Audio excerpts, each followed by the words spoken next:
Boa tarde, pessoal.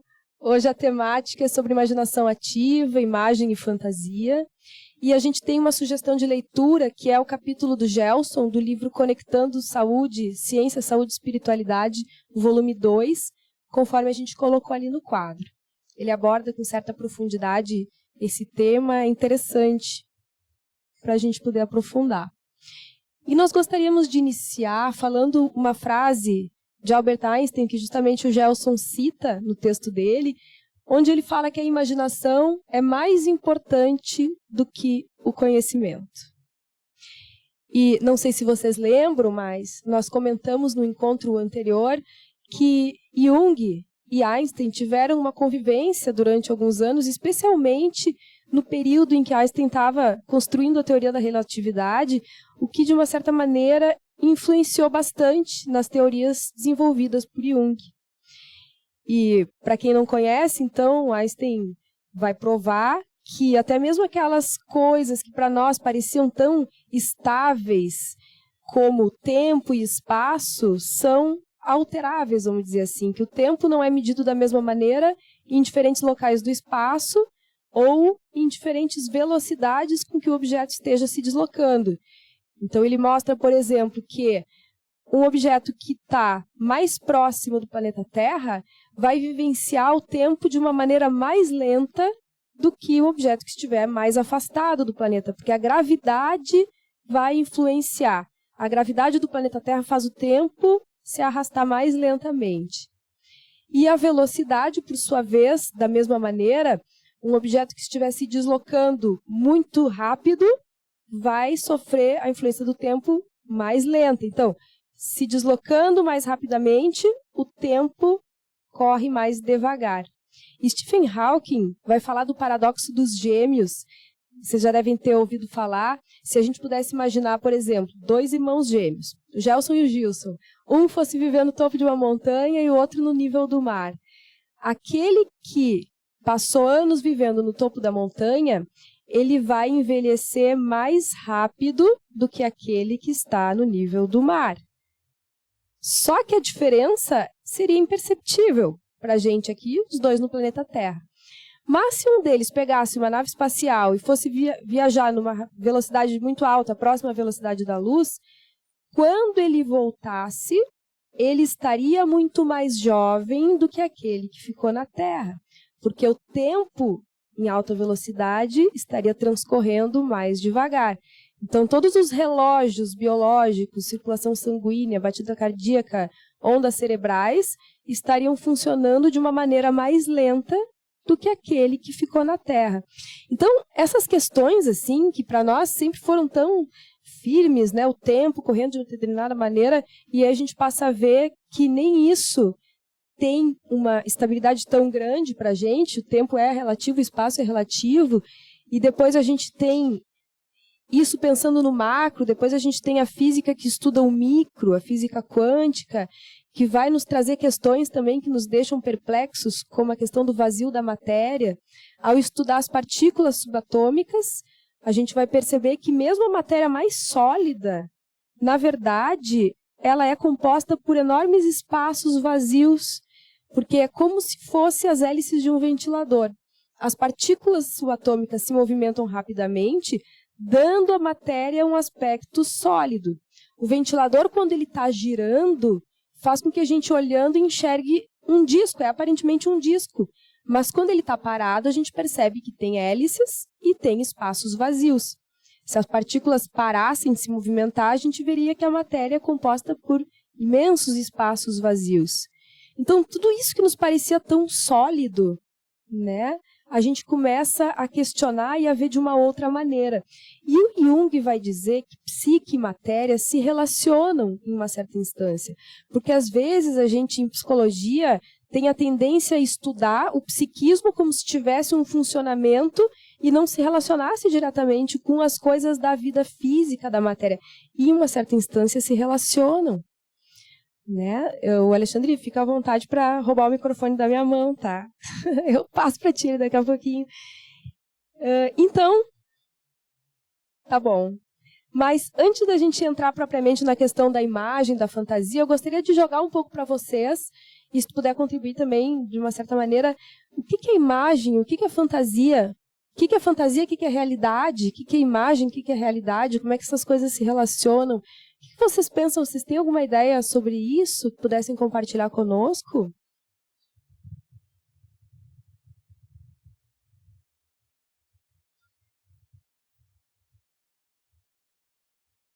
A Michele começa com uma explicação de física, né? E a gente fica um pouco encabulado, né?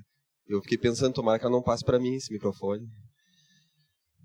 Mas isso tem a ver, né, com aquilo que nós começamos já na aula passada, quando falamos de pensamento e sentimento, dentro daquela concepção de que, segundo Emmanuel, André Luiz e a Joana de Ângeles corrobora isso, pensamento é matéria, a um outro nível dimensional ainda imperceptível aos aparelhos materiais. Ou seja, não é por acaso que a psicossomática atualmente tem visto a interferência do pensamento no nosso organismo, nos nossos neurotransmissores. Não é por acaso que a física quântica, em 1900, conseguiu perceber que conforme nós pensamos nos experimentos acerca do fóton,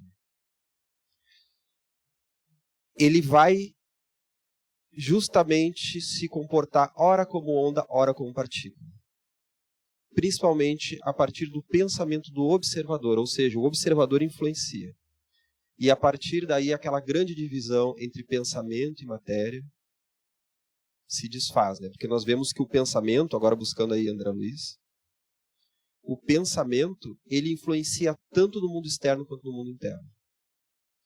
E ele também vai influenciar tanto na dimensão física, aquela que nós chamamos de física, né? Na verdade, que a Michele falou, é energia coagulada, vai interferir tanto na dimensão física quanto na dimensão espiritual. Ele é um elo de dois mundos, né? Então, agora vamos puxar de novo, né? Vocês pensaram que ia escapar da pergunta, né? Essa pergunta da Michele, que é muito instigativa, né? Se pensamento é matéria, se nós interferirmos na matéria, se a matéria não é tão matéria quanto nós imaginamos, ela não é tão estável, tão fixa, né? Ela é uma energia em movimento. O que seriam então os nossos pensamentos, as nossas fantasias?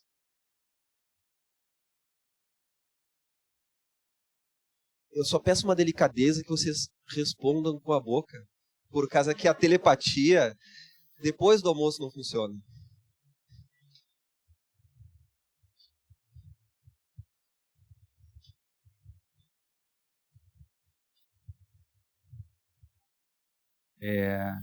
Não, eu não estudei o suficiente as obras do André Luiz, estou no início, né?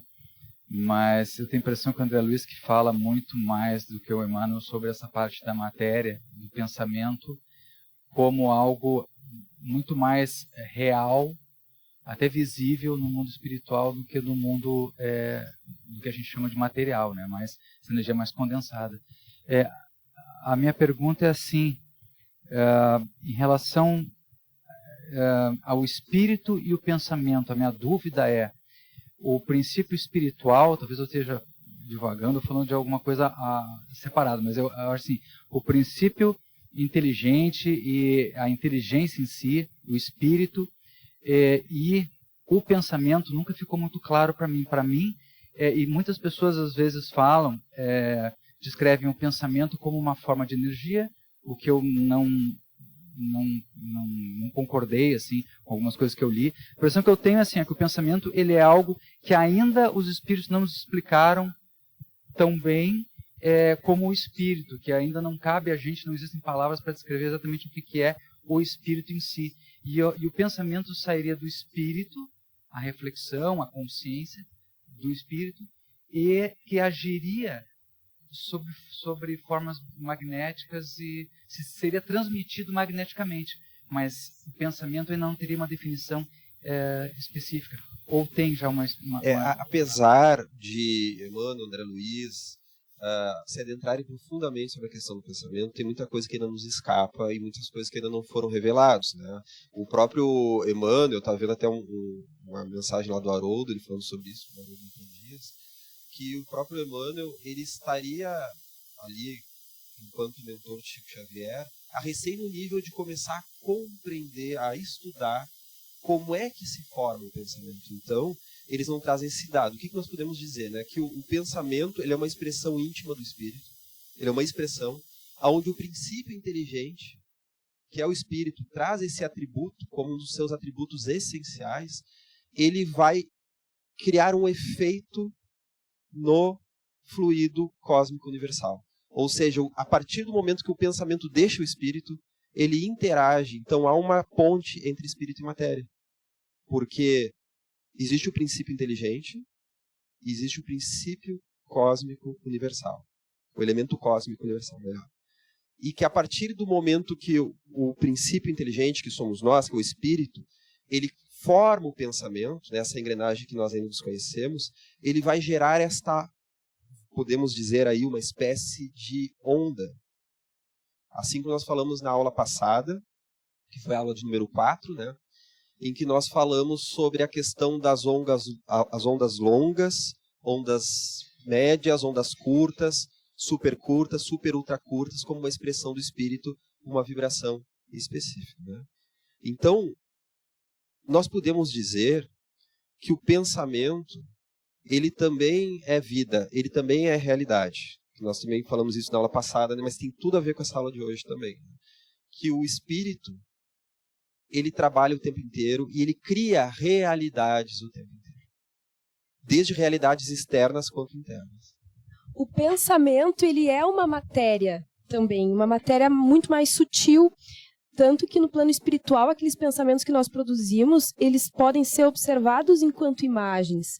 Né? Aquilo que a pessoa fica alimentando nas suas ideias, muitas vezes é percebido, é visto como uma imagenzinha próximo à cabeça. E a gente lê André Luiz, que a gente às vezes alimenta esses pensamentos, que eles tomam uma certa forma, que parecem entidades vivas, enquanto a gente fica alimentando aquelas entidades, aqueles hologramas, vamos dizer assim, eles permanecem ali como se tivessem vida própria. Não tem, obviamente, eles são alimentados por nós. Então, a gente pode ver que é também um tipo de matéria, ainda mais sutil. Então, dentro disso que a Michele está falando, né, sobre as formas de pensamento, nós podemos remeter justamente a essas realidades que o espírito cria o tempo inteiro. Seja a realidade externa, quanto uma realidade interna. Justamente naquele termo, né, a psicosfera, a esfera da psique, psicológica, espiritual, das nossas criações mentais, dos nossos sentimentos, das nossas vibrações, dos nossos construtos mentais, ela está ocorrendo o tempo inteiro, assim como nessa sala, assim como nessa cidade, assim como no nosso planeta. Essa psicosfera está ocorrendo. Então, no livro Os Mensageiros, de André Luiz, eu acho muito surpreendente aquele momento que o André Luiz está se aproximando da Terra, deixando o nosso lar, pela primeira vez a trabalho. E conforme ele vai se aproximando, ele vai começando a sentir coisas, emoções, sensações desagregadoras. Ele vai entrando num estado de determinada confusão. E o instrutor espiritual lhe diz que não se identifique com aquilo, em outras palavras, né? Pois aquela seria a psicosfera emanada do planeta. A psicosfera do nosso conjunto de pensamentos e sentimentos, que no nosso planeta ainda é um tanto desgovernado, um tanto caótico, porque assim como nós já nos aprendemos a nos vestir, a nos comportar relativamente bem em sociedade, relativamente, né? A interagir, a concatenar as palavras, a criar uma civilização, uma cultura relativamente organizada, a nossa casa mental ainda é um tanto caótica. Nós ainda temos muitos capítulos da nossa evolução pessoal e coletiva para conseguir reorganizar melhor através do contributo de muitas encarnações pela frente, e reencarnações, né? Através deste contributo, nós vamos aprendendo a reorganizar o nosso campo íntimo, a nossa casa mental, a fazer aquilo que o Divaldo chama de uma higiene mental, que é tão necessária nesses tempos modernos de excesso de tecnologia. Então ele fala isso, né, que nós estamos interconectados pelo bem e também pelo mal, porque o excesso ele rouba a nossa higiene mental. E daí nós nos adentramos nessa esfera da realidade, aonde as nossas fantasias interagem conosco o tempo inteiro. Com o nosso eu, com aquilo que nós poderíamos chamar do nosso ego.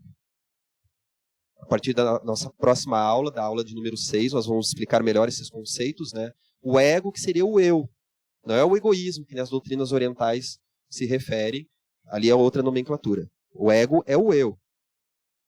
É aquilo que eu conheço de mim. É o meu eu consciente, né? Que interage com o mundo, que discrimina, que faz escolhas, que tem uma certa limitação da sua compreensão, que tem uma vontade. Então, essas fantasias estão o tempo todo interagindo com o nosso eu. Então, em termos de psicologia, a gente vai piorando a coisa, né? Quando vocês acham que a coisa está facilitando, nós vamos piorar um pouco, né? Em termos de psicologia profunda, fantasia é realidade. Nós estamos vivendo as nossas fantasias. Às vezes nós dizemos para os pacientes assim, que fantasia é essa que tu está vivendo naquele momento? Tu consegue te dar conta que naquele momento que tu ficou nervoso, que tipo de fantasia te tomou? Então nós não estamos falando nem da fantasia do carnaval, nem da fantasia infantil do Super-Homem, do Batman, do Capitão América. Não estamos falando de uma abobrinha da cabeça da pessoa, nós estamos falando de uma realidade que a pessoa está vivendo. Se eu me adentrar aqui nessa sala, imaginando que todos os colegas aqui presentes contribuindo são julgadores, eu vou estar vivendo uma fantasia que pode se tornar até mesmo persecutória. Uma vez tinha um palestrante espírita, um senhor muito querido, uma pessoa muito legal, que passou por muitas arguras na vida dele, e uma vez ele buscou o consultório me dizendo o seguinte, né, que ele gaguejava, e isso atrapalhava algumas palestras, ele congelava quando ia dar algumas palestras, só que ele amava dar palestras. As palestras dele eram boas, eram bem organizadas, construídas com carinho, e ele queria vencer aquilo. Ele me disse assim, que ele só ia ficar tranquilo quando ele pudesse convencer a todos. Eu disse, isso aí é orgulho, né? Tu está vivendo uma fantasia de grandeza, em que tu está te fazendo uma exigência divina, ou seja, tu vai convencer a todos. E através dessa arrogância, porque ele não era um cara arrogante, ele era um cara humilde, mas em termos da sua sombra psicológica, tinha uma arrogância não conscientizada pelo seu ego. E que ele botava um ponto quase impossível. Então aquela fantasia estava corroendo a vida dele. E claro, era uma pessoa que havia tido dificuldades, teve uma mãe muito castradora. Então, uma vez ele me disse o seguinte, minha mãe batia na minha boca quando eu queria dar opinião. Eu, que infância difícil. Não foi na infância, eu já tinha uns 30 anos. Então, imagine assim que o desafio, né? Claro que quando nós colocamos algum exemplo aqui, nós modificamos algumas coisas, não estamos expondo a ninguém, nós juntamos alguns casos, né? Até o público também possa assistir em casa com tranquilidade, né? Mas nós estamos trazendo aí alguns tipos de vivências de algumas pessoas que passaram por isso, em que a pessoa, então, buscando superar esse trauma, essa dificuldade, né? Tendo imbuído de uma boa vontade, também estava imbuído de uma demanda de um complexo psicológico desagregado. Nós vamos também estudar os complexos a partir da próxima aula, né? Vai ser uma aula bem especial de teoria psicológica e espiritual. As fantasias, elas são realidades internas. E são tão importantes quanto, porque a gente vai se relacionar com a realidade externa a partir disso. E as imagens, daria para a gente dizer que elas sintetizam uma série de experiências, porque elas juntam assim elementos da percepção, elementos da emoção, e naquela figura, né, ali vai estar sintetizado, então, toda uma vivência também. Então, imagem e fantasia têm essa importância. Por isso que se diz que, do ponto de vista espiritual, a imaginação é a força criadora do espírito. Né, vindo de encontro com essa colocação do Einstein. Tu citasse o André Luiz, eu anotei até uma passagem aqui do livro Nos Domínios da Mediunidade, onde ele fala sobre a criação mental. Olha só como é que ele diz. Tudo o que existe dentro da natureza é a ideia exteriorizada. O universo é a projeção da mente divina. E a Terra, qual a conheceis em seu conteúdo político e social, é produto da mente humana. Tudo parte de uma imagem para depois se tornar essa realidade objetiva que a gente percebe, né? Ele continua: civilizações e povos, culturas e experiências constituem formas de pensamento, através das quais evoluímos incessantemente para esferas mais altas. Então, a importância disso, né? Jung, no livro Psicologia e Religião Oriental, justamente traçando a diferença entre o Oriente clássico e o Ocidente clássico, porque o Oriente e o Ocidente hoje estão muito misturados, né? A cultura oriental é muito industrializada, mas traçando então essa distinção, ele vai nos falar que geralmente o oriental é mais introvertido e dando maior atenção ao mundo interno, enquanto o ocidental está excessivamente ligado no externo. E é claro que são vivências complementares e que na nossa evolução nós precisamos de ambas, né? E ele vai dizer justamente isso, né? Que antes de haver a bomba, como ele fala no caso da bomba atômica, existia a ideia da bomba. Então, essa ideia, ela já está gerando uma transformação da realidade. Antes de existir o projeto Manhattan, por exemplo, que criou a bomba atômica, havia a ideia de uma bomba atômica. Então, a partir do mundo das ideias, falando grosseiramente, que o mundo das ideias é um conceito platônico mais profundo, né? Mas a partir do mundo das ideias, foi surgindo a ideia de uma bomba que começou a causar uma modificação justamente na organização social, porque depois se criou essa bomba, e essa bomba deu início ao período nuclear e à Guerra Fria. Não por acaso, um dos motivos de ter se bombardeado o Japão são motivos teóricos apenas, né? O Japão já estava vencido no final da Segunda Guerra Mundial. Há 3 hipóteses desse bombardeamento. Primeiro, não deixar que os soviéticos se adentrem no Japão. Eles iam se adentrar logo em breve, já estavam na China. Segundo, dar um recado aos soviéticos. E terceiro, que é a hipótese menor, de que o Japão, já tendo 5 aceleradores de partículas naquele momento, o medo que o Japão tivesse a bomba nuclear. Ou seja, vem como a ideia, até a ideia, por exemplo, da bomba, faz com que um país deixe de invadir ou invada outro. Como essa ameaça que não está só naquele produto, está na psicosfera. E aí, quando há as nossas tragédias, né, seja no exterior, seja no Brasil, nós devemos cuidar muito que tipo de pensamento nós emanamos. Há muitos médiuns ostensivos que nos grupos mediúnicos relatam que, por exemplo, aqueles meninos na caverna, foi em qual país? Tailândia, né? Isso, na Tailândia, os meninos na caverna, então o mundo se comoveu, foi algo muito bonito, a comoção mundial, a caridade de muitas pessoas, a preocupação. Porém, não quer dizer que todos os sinais, todas as vibrações eram vibrações elevadas, porque havia o desespero. Havia o coitadismo que muitas vezes nós envolvemos, né? Porque nós temos aquela dificuldade, né? Nós temos uma dificuldade de ter empatia e nos compadecer sem vitimizar e catastrofizar. Se eu vou fazer uma oração para uma pessoa, o fulano de tal é um drogadito. Deus auxilia o fulano. Ele é um desgraçadinho. Ele está estragando a vida dele. Olha o estado que ele está. Só vai afundar daqui para frente. Tá, eu estou orando, eu estou obsediando a pessoa, né? Eu não estou orando assim, Deus, na tua capacidade maior, no teu amor que compreende as dificuldades que todos carregamos. Perdoa aquele nosso irmão. Ele não se conhece, ele não sabe o que está acontecendo. Auxilia ele a tomar maiores responsabilidades, porque ele tem o princípio divino que tu colocastes dentro dele. Aí nós estamos puxando os atributos de Deus, estamos contando com ele, né? Vem que essa nossa fantasia, ela está então criando ao tempo inteiro, né? Algumas pessoas muitas vezes vitimizadas, tomadas por um complexo, uma pessoa com uma inferioridade muito grande, ela pode carregar junto de si um grande ditador que está sempre projetado no outro. A pessoa é uma vítima de tudo, é uma coitada. É frágil. Pode haver dor ali verdadeira. Pode haver injustiças que ela esteja passando, mas no momento em que ela assume essa fantasia como um eixo central da sua vida mental, ela passa a carregar consigo um eterno agressor que não está sendo diluído. E ela vai sacar esse agressor quando ela realmente é agredida e quando ela hipoteticamente é agredida. Então uma pessoa coloca uma palavra um pouco mais ríspida. Ah, está me perseguindo. Está pegando no meu pé. É aí que algumas divisões vão se diluindo entre vítima e agressor, naquilo que Jung já falava, que na Primeira e Segunda Guerra Mundial houve uma projeção maciça da sombra no outro, como eu já comentei em outras aulas, né? Ele fala Wotan, a besta loira, lá da mitologia nórdica, né? Veio do lado inconsciente, onde se encontrava, falando então que o ser humano começa a sacrificar no outro o que não foi sacrificado em si. Ou seja, em vez de resolver no mundo da fantasia, do inconsciente, dos pensamentos, dos sentimentos, essa fantasia se tornou literal. Entrar em contato com esses elementos que fazem parte de nós mesmos.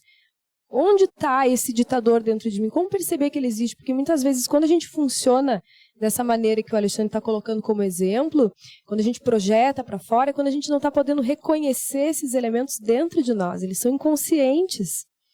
Então, o Jung foi percebendo formas de se relacionar com o inconsciente. E uma delas é o que ele chamou de imaginação ativa. Ele percebeu que poder lidar com alguns elementos do inconsciente de maneira consciente, de maneira desperta, poder conversar com algumas imagens produzidas pela nossa mente, trazia mais conhecimento sobre nós mesmos e trazia também a possibilidade de um amadurecimento da personalidade.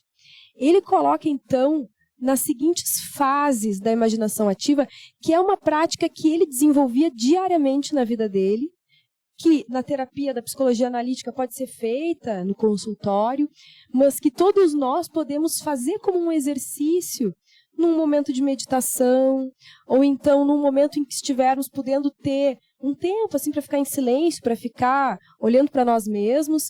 E isso é muito interessante, nos ajuda a ir percebendo essas criaturas que existem dentro de nós, que fazem parte de nós. Então, o primeiro momento seria esvaziar a consciência do ego. Aquele princípio básico de qualquer meditação, que é poder estar num momento relaxado assim e deixar aquele fluxo de pensamentos do ego passarem. Não se fixar em nenhum deles. Não brigar com o pensamento, não querer que o pensamento se afaste, sai daqui, não quero pensar nisso, mas também não tomar o pensamento para resolver ele naquele momento. Não, o pensamento que vem, deixa passar. O pensamento que vem, deixa passar. E aí, acolher alguma imagem de uma fantasia do inconsciente, alguma coisa que surgir e se concentrar nela. Pode ser qualquer coisa. Pode ser uma parte do corpo. Pode ser um sintoma de uma pessoa que estiver passando por uma doença física e não sabe como fazer para superar aquilo. Então, pode tornar aquilo uma imagem para conversar com ela. Pode ser qualquer coisa, pode ser um sonho recorrente e se concentrar nela. E aí dar forma àquela imagem. Ao longo de alguns dias, por exemplo, pintar ela ou escrever sobre ela, esculpir, dançar, compor uma música ou simplesmente conversando com aquela imagem, dando uma forma para aquilo. E ouvir, porque daí a gente começa dentro dessa fantasia. Se a gente começa a brincar disso, vem a imagem, por exemplo, bota uma forma lá de uma árvore ou de uma pessoa que está falando com a gente, de um homem, de uma mulher, de uma criança, de um velho, e conversar e ver o que o nosso inconsciente joga. Se eu perguntar tal coisa, o que aquela imagem me responde? E ficar brincando. São pensamentos nossos, fluxos de fantasia, que a gente vai vendo o que sai daquilo ali. E a gente se surpreende muitas vezes, porque a gente começa a ver, descobrir coisas de nós mesmos, se a gente estiver atentos a isso. E aí, mais adiante, poder se confrontar moralmente, colocar o ego presente, para poder, então, se questionar a respeito daquilo, poder se dar conta desse ditador que existe dentro de mim, e que por isso eu projeto no outro, e por isso eu me torno uma pessoa muito insegura, muito encolhida, de medo desse ditador que, na verdade, está dentro de mim, poder se confrontar com isso. E, por último, aplicar na vida cotidiana o que se aprendeu na imaginação ativa. Então, poder recolher essas projeções, por exemplo, cada vez que eu estiver brigando com o outro, porque eu estou achando o outro autoritário, estou pegando o teu exemplo, tá? Poder recolher essas projeções e, ao invés de brigar com o outro, poder se concentrar em si. A Von Franz, que é uma discípula do Jung, ela traz um exemplo e que nos leva também a questionar a coisa dos pensamentos, de como a gente tem que ter um certo cuidado para não tornar a imaginação ativa uma magia negra, por exemplo. Porque aí tem um exemplo de uma paciente da Von Franz que ela teve um sonho e a partir de um sonho ela relata na terapia dela que ela fez uma imaginação ativa com relação a uma pessoa que tinha incomodado ela, estava com muita raiva, e ela fez a seguinte imaginação ativa, entre 1000 aspas. Se imaginou aquela pessoa que a irritou, sendo decapitada, sendo agredida, etc. e tal. E depois ficou super aliviada de ter dado uma surra naquela imagem da pessoa. Só que aí depois ela teve um sonho, onde ela estava sendo raptada por uma bruxa horrorosa, e ela vai muito assustada para o consultório e conta aquilo. Na verdade, o inconsciente dela deu nome para aquilo que ela fez. Ela estava fazendo uma bruxaria, não era uma imaginação ativa. Porque na imaginação ativa, a gente tem que realmente tirar essa intenção mais do ego, assim, o ego dela se sentiu agredido, ameaçado, e aí se aliviou através daquele exercício supostamente entendido como imaginação ativa. Então, não é isso, é justamente poder abrir mão dessa fantasia egóica e entrar em contato com uma realidade mais verdadeira de nós mesmos. Qual seria o exercício verdadeiro nesse caso? Seria pensar, por que eu me senti tão irritada com aquela pessoa? Quem em mim se sentiu agredida e irritada? E aí poder dar forma a isso, e não pegar aquela pessoa que me irritou e dar uma surra nela. Então isso é importante, a gente ter um certo cuidado, de ter essa franqueza, essa sinceridade conosco mesmos. Né, de poder olhar aquele que se irritou dentro de mim e não simplesmente pegar a pessoa que nos provocou aquela reação e lidar com aquilo exteriorizado, porque daí também não adianta, né? Se a pessoa que tem um ego muito inflado assim, ela vai conseguir enxergar isso? Existe algum trabalho que possa ser feito psicologicamente com ela? Ela precisa justamente fazer esse trabalho porque o nosso ego vai querer atrapalhar a experiência o tempo inteiro. Porque justamente nessa imaginação ativa, nós vamos usar 2 princípios. O nosso ego consciente e um olhar atento para os produtos que vão surgir do inconsciente. Então, é aquilo que o Jung chama de trabalhar a nossa função transcendente. Função transcendente é um termo que ele utiliza para falar justamente de um estado de atenção, de respeito ao inconsciente, em que o nosso ego, que é diretivo, o nosso ego que acaba querendo controlar as situações, ele se coloque numa posição mais atenta, mais reverenciadora do inconsciente, para conseguir observar quais são aqueles símbolos, seja símbolos sadios ou dolorosos, que estão surgindo do nosso inconsciente. Que tipo de material está ali? Até porque logo mais nós vamos trabalhar aqui no curso da Joana, que a Joana de Ângeles ela adota justamente uma visão do inconsciente mais próxima da visão junguiana, em que o inconsciente ele traz sentido, ele é teleológico. Ele nos dirige para a integração dos aspectos dissociados da nossa personalidade. Ou seja, é o inconsciente sábio, numa palavra mais popular. Então, estar atento a estes símbolos é construtivo. Então, por isso que numa técnica como essa, né, de visualização e de imaginação ativa, muitas vezes, tu imagina então que tu estás num campo, e então pode se guiar assim, então ali naquele campo tem um sol que está te aquecendo, mas também tem que ter um espaço para a pessoa trazer uns outros elementos. Como é que esse sol, como é que esse campo, quem é que está ali presente, quem é que surge, e a partir daí nós vamos vendo quais são as imagens espontâneas que surgem. Determinada vez eu trabalhei um tempo com um paciente que tinha uma questão, uma ferida muito grande com o paterno, uma ausência do pai, né? E a partir do momento que ele iria viajar e ia para outra cidade, não ia poder manter a psicoterapia, eu trabalhei com ele então um exercício de imaginação ativa em que ele se deparava com uma paisagem muito bonita e naquela paisagem ele conseguia dar a mão para aquela criança interior dele. Ele acalmava aquele menino que estava lá aflito, ele chegava perto daquele menino, ele sentia a angústia daquele menino e que naquele momento ele se sentia imbuído do sentimento tranquilo. Só que sentimento era esse, eu deixei com o paciente. Que palavras era essa? Com o paciente. E que naquele momento ele também sentia uma espécie de presença espiritual de alguém mais sábio que lhe ia orientando. E daí depois de abrir os olhos, depois de respirar profundamente, fazer todo o processo, ele foi me contando o que é essa imaginação, foi ele falando. O que é essa figura de um espírito protetor ao seu lado, foi ele falando, o que ele falou para o menino, como é que o menino se comportou, ou seja, o inconsciente dele foi trazendo outros elementos que diziam respeito àquilo que ele precisava viver. Isso que tu estava falando do inconsciente que tem uma finalidade, vamos supor que a pessoa não consiga se dar conta disso, como tu dissesse, né? É uma questão de tempo, porque o nosso inconsciente ele continua jogando, e jogando, e jogando, até que a gente faça consciência. Como nesse exemplo da paciente da Von Franz, ela sonhou com a bruxa. Vamos supor que ela não tomasse consciência da maneira como ela estava se relacionando com aquela imagem, além da bruxa, daqui a pouco ia ter um outro pesadelo que não sei o quê, e aquilo vai se repetindo até que a gente se dê conta e recolha essa projeção. E, num extremo maior, que aí a gente diz assim que o inconsciente ele avisa 3 vezes. Na 4ª, ele põe no concreto.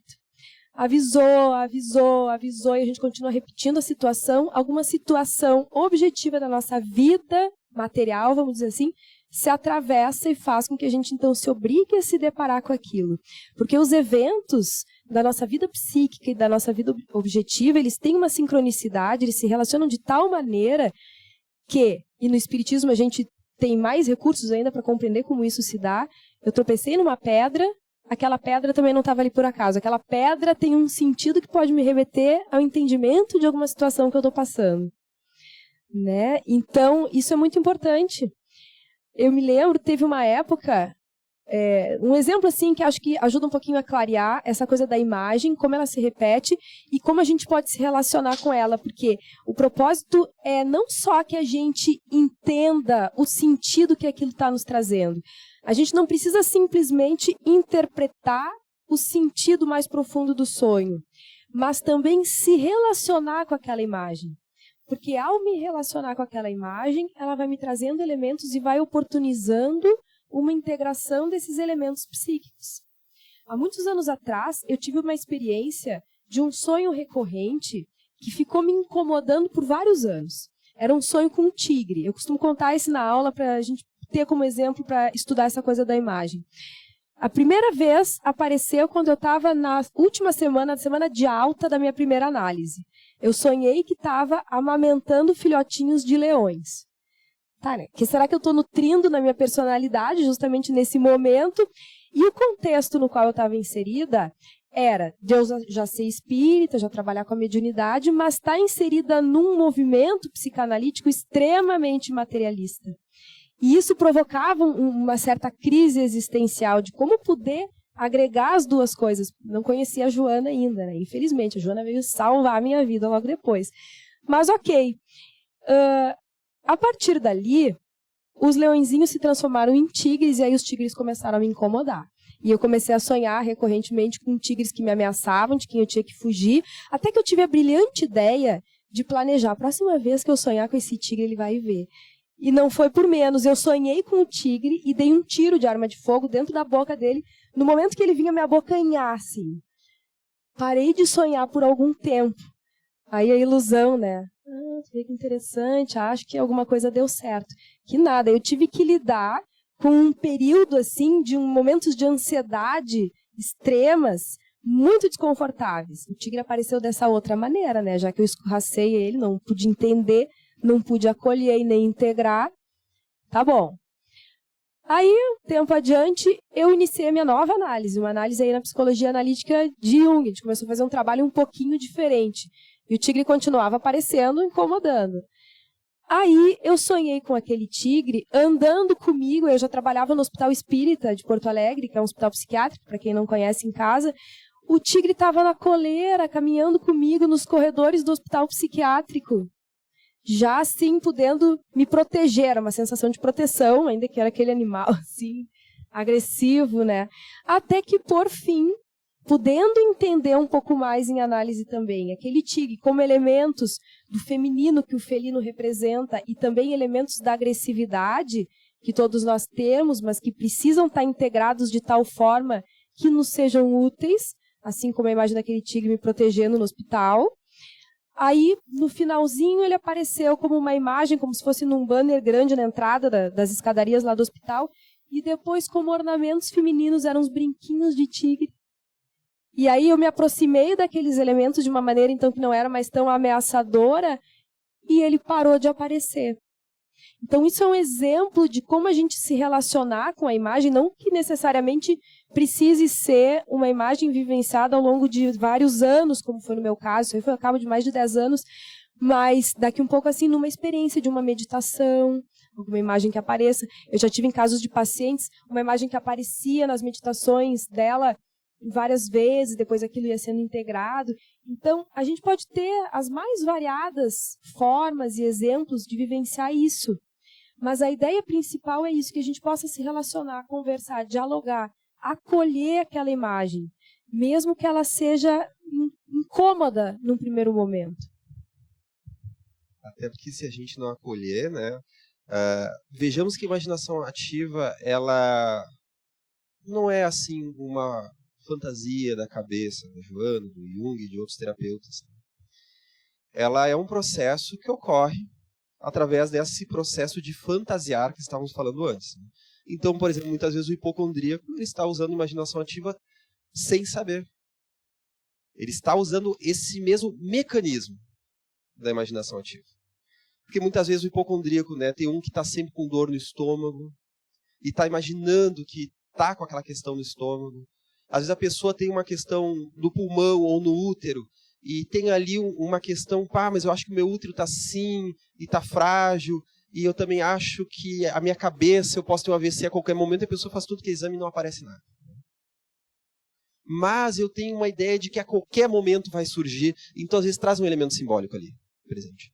A questão do materno, a questão da respiração, a questão da imunidade, às vezes um sentimento de fragilidade, que como a pessoa não está conseguindo se dar conta disso, e que a Michelle falou, não se dá conta racional. Então quer dizer que é porque alguém puxou a minha saia do jardim da infância e eu recalquei, então hoje não. Às vezes a informação, a interpretação, ela ajuda só a ter uma parte, né? Mas é a gente se confrontar com esse conteúdo, com essa energia que está dentro de nós, né? Essa energia, eu digo no sentido assim, essa emoção, essa energia psíquica, essa libido, essa energia psíquica que está presa no trauma, no complexo, e que muitas vezes vem através, então, dessas imaginações, né? Senão a gente ia que nem no analista de Bagé, que dizia ali, né? Então a pessoa entendeu o que aconteceu, a partir de hoje o paciente está curado e odeia a mãe. Né? Então, naquelas interpretações, né? Talvez quem esteja assistindo em casa não saiba, o analista de Bagé é uma figura literária aqui do Rio Grande do Sul, né? Em que ela, digamos assim, um psicoterapeuta meio guasca, né? Meio grosso. E é interessante como Jung vai desenvolver a imaginação ativa. Ele resgata este conceito lá dos textos alquimistas, porque ele vai trazer toda a riqueza psicológica da alquimia, como um processo iniciático, não tanto no período pré-química, né? Porque nós sabemos que em termos de química, a alquimia trazia algumas falácias, mas no sentido psicológico ela falava de algumas coisas verdadeiras. O ouro da alquimia só era o ouro verdadeiro quando era o ouro psicológico, era um simbolismo para determinadas operações que nós vamos fazer em termos psicológicos. E daí o Jung, ele vai passar por uma fase muito difícil da vida dele, principalmente ali depois de 1913, logo depois que ele havia brigado com o Freud, que era um grande amigo seu e colaborador, e ali no início da Primeira Guerra Mundial, que ele estava com aquela hipersensibilidade mediúnica, em que ele vai ser tomado por imagens do seu inconsciente. Então ele via um mar de sangue tomando a Europa.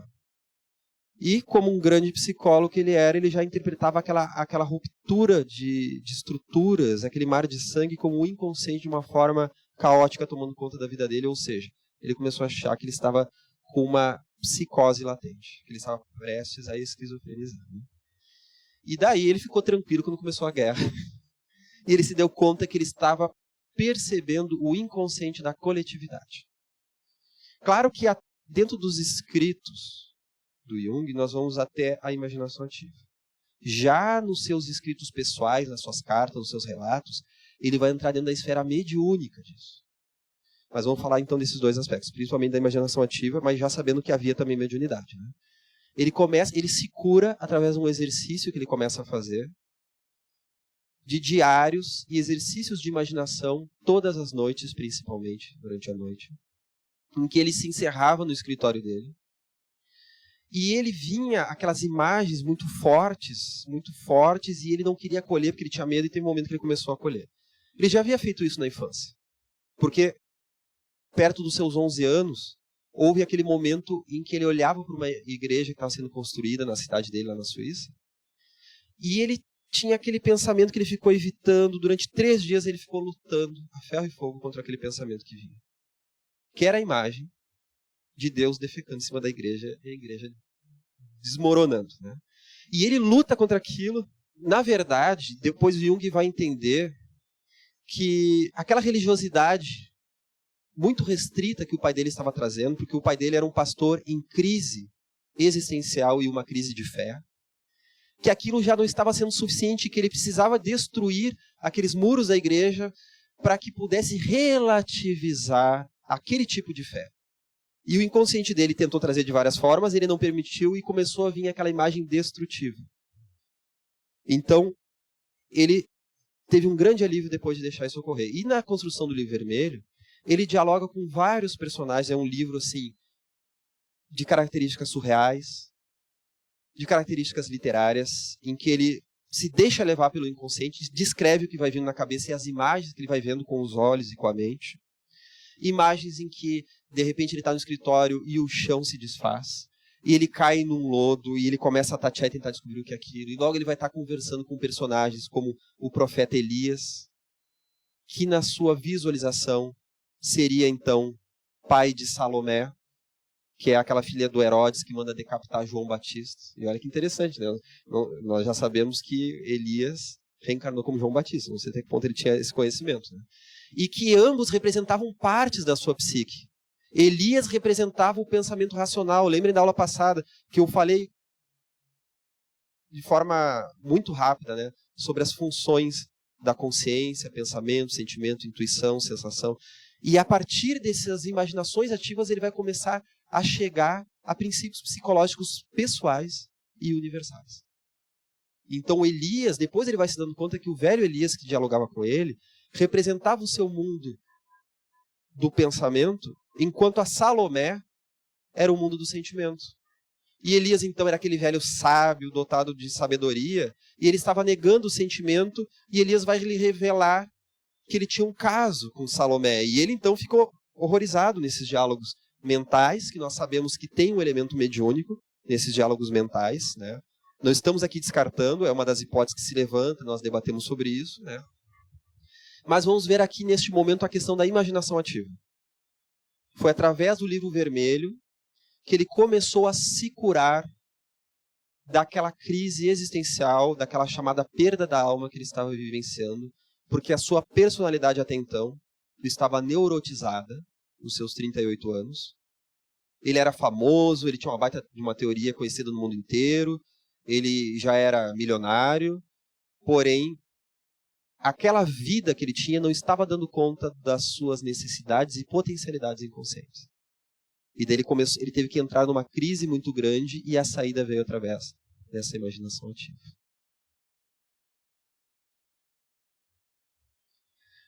Dentro da história, não foi apenas Jung. Vários outros autores, escritores também se utilizavam disso. E olha bem, ele dizia que ele se utilizava não só dessas imagens, como da escrita automática. E nós sabemos o que escrita automática significa no espiritismo, né? Psicografia. Por isso aí a hipótese mediúnica, que ele fala muito nas suas cartas, de que os seus contatos com Philemon, que vinha através da imaginação ativa, que era um velho sábio, que representava esse arquétipo do velho sábio, conversava com ele no quintal. Ele fala então da imaginação ativa nas suas obras, e nas cartas nos seus diálogos, até com um amigo do Gandhi, né, que foi visitar ele fala da hipótese de Philemon como um guia espiritual.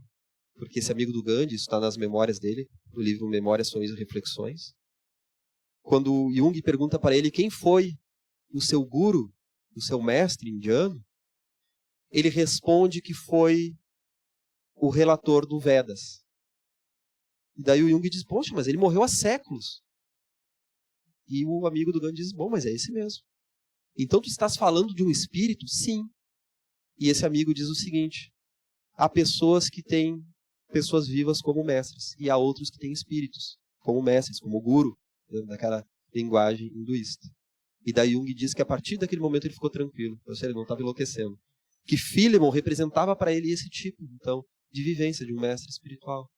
E que ele não havia exorbitado a experiência humana, mas ele havia justamente vivido um tipo de preocupação análoga, um tipo de vivência análoga a pessoas que têm preocupações semelhantes. Né? E nós vamos ver que Joana de Ângeles vai utilizar a imaginação ativa em muitas coisas, inclusive dentro daquilo que se chama a visualização terapêutica. Porque justamente vai ser o médium Divaldo Franco, vai ser também o trabalhador espírita Nilson de Souza, que vão, em momentos de debilidade orgânica, se utilizar de processos de visualização para se curar. Porque o Nilson, ele teve um câncer, não apenas aquele último que ele desencarnou, mas isso há décadas atrás. Divaldo teve uma cardiopatia severa e foi dado com algumas semanas de vida. E Joana, então, lhes instruiu, a Joana de Ângeles, lhes instruiu a fazer exercícios de uma meditação dirigida que se chama visualização terapêutica. Elas estão disponíveis na internet, é fácil de acessar, tem CDs à venda também nas livrarias espíritas, que tem as meditações dirigidas, visualizações terapêuticas de Joana de Ângeles, são lindíssimas para quem não conhece, e é muito interessante da gente fazer, da gente pôr em prática, tá ao acesso fácil assim de todos nós. E é interessante que eles conseguiram reverter aqui. O Divaldo, ele relata que aquela cardiopatia era a manifestação de um conflito psicológico que ele tinha mais de 10 anos antes dela surgir, através de uma mágoa que ele achou que havia superado. E Joana de Ângeles disse, tu achou, mas tu jogou para o inconsciente. E ele disse o seguinte, que naquela época que ele passou por algumas acusações, algumas dificuldades, ele chegou a ter, olha o poder da fantasia, ele chegou a ter o pensamento de que caso ele desencarnasse, a grande questão ali, o conflito que estava se gerando com algumas pessoas, estaria resolvido. E ele jogou aquilo para o inconsciente. E o inconsciente manifestou no futuro através de uma cardiopatia programada. Né? Então, e vai ser através dessas visualizações terapêuticas, em que nós podemos imaginar, como ela relata, né, na sua série psicológica, que se busca então visualizar uma luz sobre os órgãos doentes. A gente acolhe aquele órgão, né? Imagina uma luz, está com problema pulmonar, está com problema na tireoide, imagina uma luz envolvendo aquele órgão, agradece pela manifestação daquela doença, mas pedimos que ela possa ser superada da melhor forma, vamos imaginar um carinho, uma luz, podemos imaginar, como ela relata, né, luzes sobre os centros de força, aquilo que os hinduístas e yogis chamam dos chakras, né, e André Luiz chama de centros de força. Nós podemos imaginar uma determinada luz correndo nesse centro de força, harmonizando o nosso pensamento, a nossa expressão, o nosso sentir e todas aquelas outras questões correlacionadas. Então é algo que está ao alcance de todos, né? De uma meditação que, ao invés de nós nos colocarmos naquela forma mais receptiva da meditação, nós vamos utilizar esse mesmo mecanismo meditativo para agir de uma forma, então, ativa. Então vejamos o poder que há justamente essa esfera da fantasia e da criação. A visualização terapêutica, as etapas dela são mais ou menos assim. Primeiro para quem não conhece, primeiro a gente faz um relaxamento do corpo físico, né, tranquiliza os pensamentos também, visualiza alguma coisa da natureza, algum ambiente da natureza que promova um relaxamento mental mais profundo. canaliza essa energia, que pode ser visualização de uma energia vindo de uma estrela e entrando nos centros de força. Tem também o encontro com algum sentimento de amor muito elevado, o encontro com a imagem de alguma pessoa com quem a gente tem inimizade e a gente esteja ali se apaziguando, pedindo perdão ou sendo perdoado. Depois também com coisas que estejam em conflito, também se visualizando na forma de uma pedra para jogar fora. Essas visualizações são assim, e aí depois retornando, então, ao nosso estado normal, vamos dizer assim, né? Estamos na hora, né? Então nós vamos deixar uma dica, como já estamos em cima da hora. As dúvidas que tiverem, faça a pergunta mentalmente, que nós vamos buscar responder mentalmente. Posta no YouTube, né? Então, nós vamos deixar uma dica, né? Principalmente para as pessoas que acompanham em casa, que busquem então esse material que a Michele falou da Joana de Ângeles e busquem conhecer. Com uma ressalva.